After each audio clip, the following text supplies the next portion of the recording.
My name is Jenna Palant, and I'm a style-crazed full-time creative living in sunny San Diego. In 2016, my husband and I purchased our forever home, and now, in between balancing my upholstery business, our 4 dogs, and just life in general, I'm going to renovate our home room by room, project by project myself, with some fun help from a few of my friends along the way. And I'm going to share it all with you right here on YouTube. So, are you ready to see a room bloom? Hey there, color lovers and fellow ORC participants, and welcome to a brand new episode of Room Bloom on YouTube. If you were wondering where I was last week, well, I decided to take the week off out of respect for both George Floyd and the Black Lives Matter movement. And instead of working on my ORC space, I instead listened and educated myself on my own white supremacy. And I want to encourage y'all to do the exact same thing. I know it's uncomfortable. I too had no idea what it meant to be black in this country, or how our white supremacy has infiltrated the entire world. It's devastating to realize that I myself am part of the problem. Thus, I am going to work hard each and every day at being a better ally to the black human race. That is where I am currently, both mentally and emotionally. And even though I'm really not feeling like my usual chipper self, the ORC is still chugging along. Not to mention, I did promise you color lovers that I would take you step by step through this 70 sofas upholstery transformation.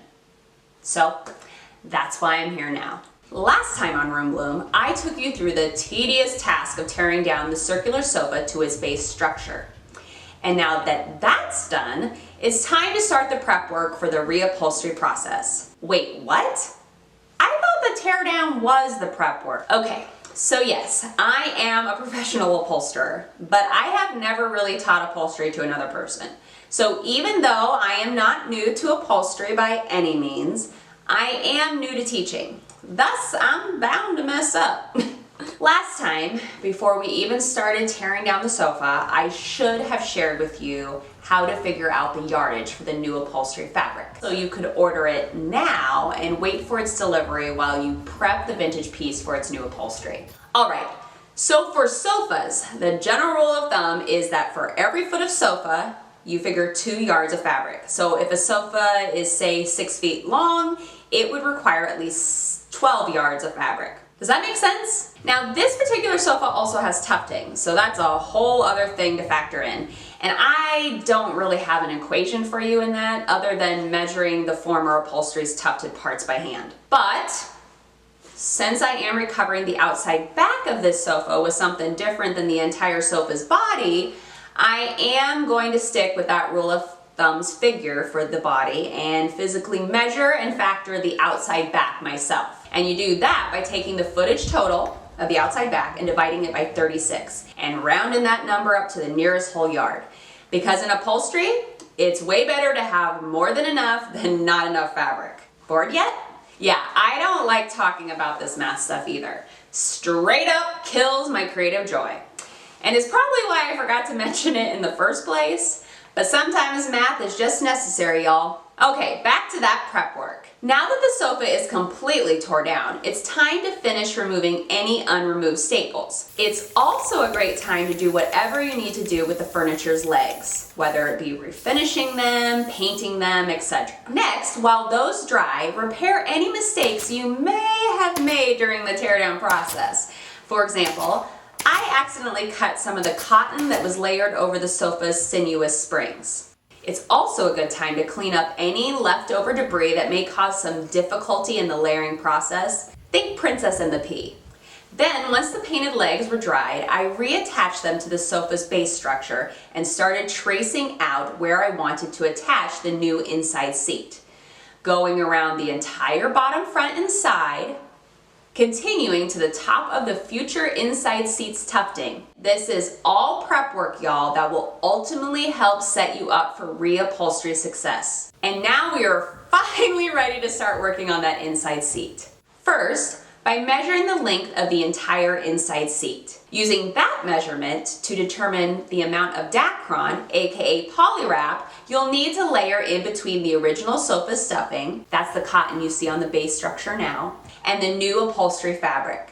Remembering to pull the Dacron underneath the bottom of the inside back to the outside back, and then stapling it into place, and where you just marked along the bottom, front, and sides. Next, using one of the original inside seats, start carefully tearing out the seam of said original fabric, so you have each part of the inside seat apart to use as a sewing pattern. Just another simple way of setting yourself up for reupholstery success. I then take each individual part of the inside seat and iron out its seam allowance flat. Then, once all of those are dried to the touch, I lay each inside seat part onto the new upholstery fabric and start tracing around each part, making sure to flip the new pattern over for the second part of each inside seat part. Gosh, I hope that makes sense. This would be so much easier in person, y'all. Ooh. I did that again and again until I had 2 mirror cutouts of each part for the 2 new inside seats of this 70s sofa. And then I got to sewing. Sewing, sewing, sewing, paying close attention to that 1/2 inch seam allowance. It's also a good idea to keep one of the original inside seats intact and draped over the other half for reference. Because if you're anything like me and my ADHD brain, I quickly forget almost everything.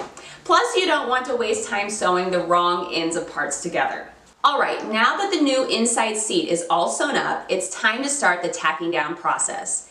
And you're gonna wanna make sure to be wearing your patient panties, girlies, because you're gonna need it. And here's why. You're going to be tacking down the new inside seat slowly into place. Keyword, slowly. To use a staple like a tack, you're going to place the staple gun point at a 45-degree angle, so only one side of the gun's point is actually touching the base structure, and then pull the trigger.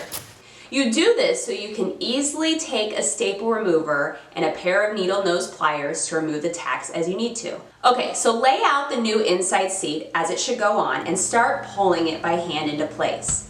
You will find as your upholstery experience grows that most of this will become second nature to you, which is why this has been a very good challenge for me teaching y'all color lovers upholstery. For example, I just naturally know that the inside corner where these 2 sofa parts will eventually meet is the most important part to line up for this particular sofa's inside seat. That is not always the case with every sofa, of course, or chair, etc. You will learn that every piece of furniture is like a child. No 2 are the same.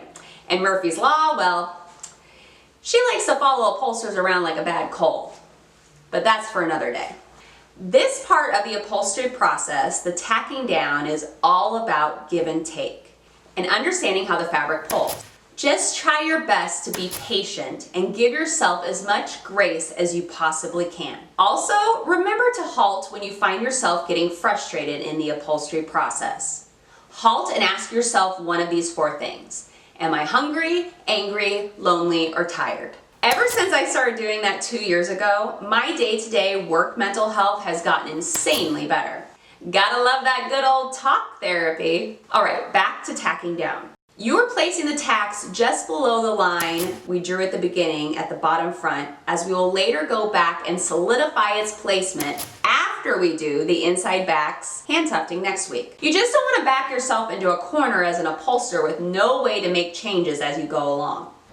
And then after you've got that first inside seat tacked down, you move on to the other half of that 70s sofa. Please join me back here next week, color lovers, as we continue the reupholstery process on this 1970s circular sofa. Oh, and don't forget to hit that subscribe button. Every day we are getting closer and closer to that first 1,000 subscribers. Woo! I can't wait.